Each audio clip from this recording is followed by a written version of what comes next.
ns juur jagatisest.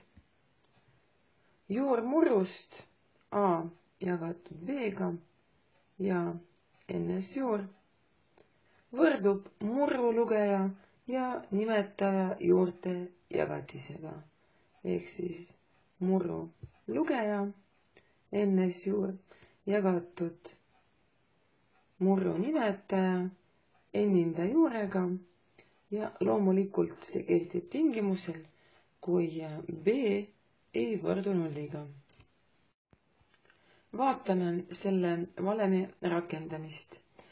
Näiteks ülesanne 1, tegemist on 4. juurega x astmes 5 y jagatud 4. juurega x-ist. Selle valemi järgi me näeme, et võib võtta ühise märgi alla, juuremärgi alla, kuna juur on praegu ühine, see on 4. juur, ja meie saame siis x astmes 5y jagatud x-iga.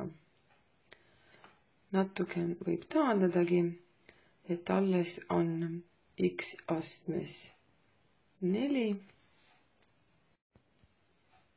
korda y ja juurte omaduste järgi see omakorda võrdub absoluutväärtus x-ist ja 4. juur y-ist. Et y aste on 1, see on väiksem kui juur ja seega me ei saa ta juuremärgi ette tuua. Seda toodud valemit rakendatakse ka segaarvude juurimisel. Näiteks 5. juur 7 ja 19 32 on murruline osa. Teisendame segaarvu liigmurruks.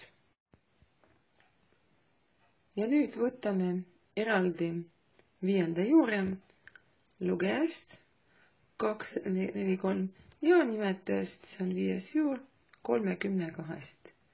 Tulemuseks on siis 3 kahendikku. Järgmiselt lihtsustame avaldist, kasutades eespool toodud valemid. Olgu meil avaldiseks ruutjuur 81 a astmes -2 ja korda b astmes -4. Astendajad on negatiivsed, see tähendab, et meie võime ümber kirjutada murru kujul 81 jagatud a-ga astmes 2 ning b-ga astmes 4. Kõik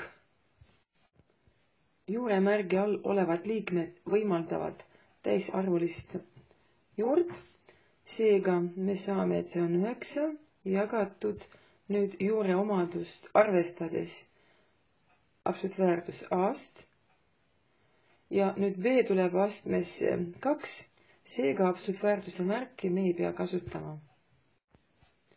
Ja loomulikult see kehtib siis, kui a ei ole 0 ning ka b ei ole 0.